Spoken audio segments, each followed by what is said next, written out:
여러분 평안하십니까? 여러분 가끔 추억 속에 잠기실 때가 있으시죠?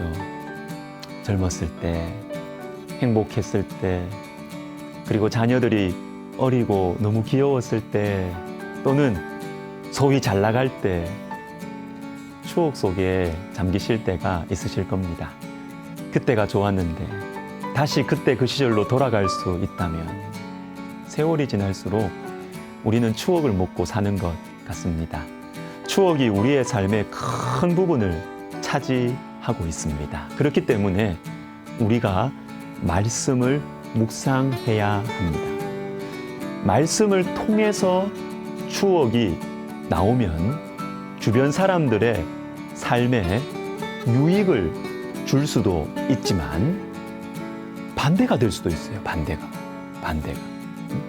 생명양식, 이 시간을 통해서 과거의 추억이 사람들에게 불편함이 아니라 나와 주변 사람들의 영혼에 축복이 되었으면 좋겠습니다.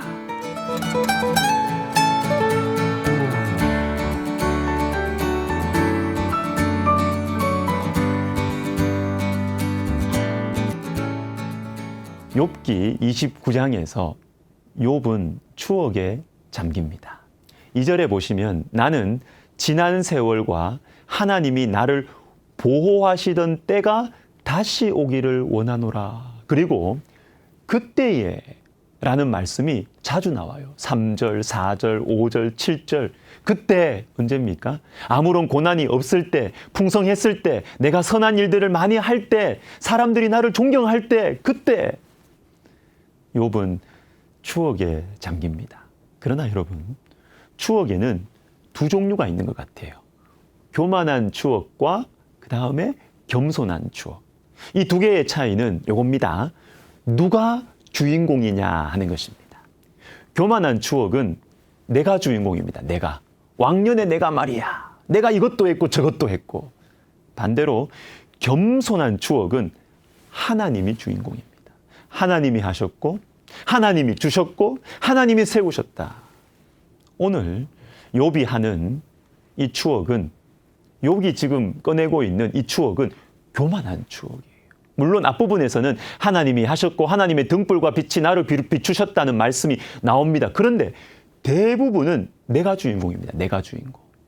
8절에 나를 보고 젊은이들은 숨으며 노인들은 일어나서 서며 9절 유지들은 말을 삼가고 손으로 입을 가리며 25절 내가 그들의 길을 택하여 주고 으뜸되는 자리에 앉았나니 왕이 군대 중에 있는 것과도 같았고 애곡하는 자를 위로하는 사람과도 같았느니라.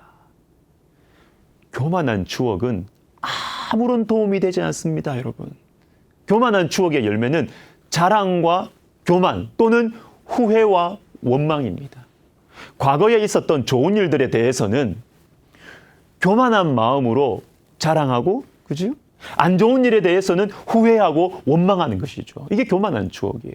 교만한 추억은 아무런 도움이 되지 않습니다. 그러나 또 다른 추억이 있습니다. 겸손한 추억이 있습니다. 하나님이 주인공이 되시는 겸손한 추억이 있습니다. 시편 77편이 대표적인 예입니다. 이 시편의 시인은 욥과 형편이 비슷합니다. 나의 환난 날에 내가 주를 찾았으며 그의 인자하심은 영원히 끝났는가? 그의 약속하심도 영구히 패하였는가? 하나님이 그가 베푸실 은혜를 잊으셨는가? 노하심으로 그가 베푸실 긍휼을 그치셨는가 하였나이다. 비슷하죠, 욥과. 환난 중에 있습니다. 하나님께서 나를 잊어버리신 것 같습니다. 그런데 이 사람의 마음 속에 겸손한 추억이 생겨납니다. 11절입니다. 곧 여호와의 일들을 기억하며 주께서 옛적에 행하신 기이한 일을 기억하리이다. 19절 주의 길이 바다에 있었고 주의 곧은 이 길이 큰 물에 있었으나 주의 발자취를 알 수 없었나이다. 주의 백성을 양떼같이 모세와 아론의 손으로 인도하셨나이다. 주께서 옛적에 행하신 기이한 일을 기억하리이다. 환난 중에서 하나님께서 행하신 일들을 지금 추억해내는 것입니다. 하나님이 주인공이 되시는 겸손한 추억이죠. 특히 주의 길이 바다에 있었다. 뭡니까? 홍해를 가르신 하나님을 추억하는 것입니다. 이것 때문에 이 사람은 바닥을 치고 일어납니다. 길이 보이지 않는 환난 중에서, 큰 바다가 내 앞에 떡하니 막아서고 있는 것 같은 이런 고난 중에서 바다의 길을 내신 하나님을 추억하는 것입니다. 추억이, 그것도 하나님이 주인공이 되시는 겸손한 추억이 사람을 살려냅니다. 그런데 이것이 어떻게 가능할까요?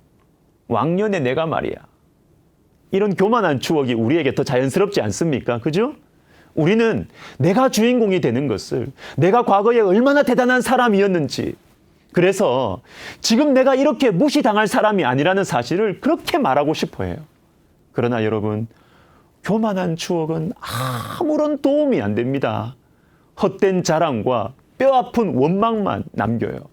그러면 어떻게 우리에게 도움이 되는 겸손한 추억을 할 수 있을까요? 시편 77편 12절입니다. 또 주의 모든 일을 작은 소리로 읊조리며 주의 행사를 낮은 소리로 되뇌이리이다. 주의 모든 일, 주님의 행사를 묵상하자는 것입니다. 그렇게 하면 된다는 것입니다. 여러분, 주님께서 행하신 일들이 어디에 나와 있습니까? 어디에? 성경이지요. 성경. 하나님의 이 말씀을 읽고 묵상할 때 내 인생의 주인공은 내가 아니라 하나님이 되시는 거예요. 하나님이 주인공이 되시는 겸손한 추억을 하게 되면 좋은 일들에 대해서는 감사를 하게 되고 힘든 형편에 대해서는 소망을 가질 수 있게 되는 것입니다. 사랑하는 여러분, 내가 내 인생의 주인공이 되면 자랑과 원망만 생깁니다. 참 보기 싫은 교만함과 몸과 영혼을 병들게 하는 한숨만 흘러나온다는 거예요. 그러나 하나님께서 내 인생의 주인공이 되심을 믿을 때 저와 여러분의 삶에는 감사와 소망이 흘러나올 것입니다.